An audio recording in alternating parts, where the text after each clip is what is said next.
Divisional bureau chief Malik Nadeem की report के मुताबिक रावलपिंडी बार एसोसिएशन और सिटी पुलिस के दरमियान कानूनी अमूर के बरवक्त न होने का तनाज़ा सिटी पुलिस से मुज़ाकरात के बाद हल। जुडिशनल कॉम्प्लेक्स रावलपिंडी बार के पुलिस के लिए बंद दरवाजे खुल गए।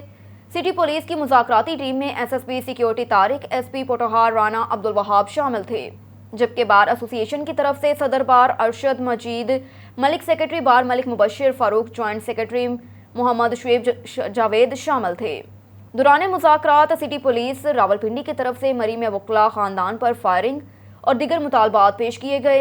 सदर बार एसोसिएशन अरशद मजीद मलिक के मुताबिक पुलिस टीम ने उनको जायज़ करार दिया और उनको फौरी हल करने की यकीन दहानी करवाई। सदर district bar association Arshad Majeed Malik, general secretary Malik Mubashir Farooq ने मजीद कहा कि थाना मरी में दिलशाद बीबी नामी खातून का अदालत में अराजी का ज़ेर समात मुकदमा है, जिस पर अदालत ने बिलीफ को कब्जे लेने का हुक्म दिया, जिसके बाद मज़कूरा बेल्फ अदालती कार्रवाई के लिए मरी पहुंच गए।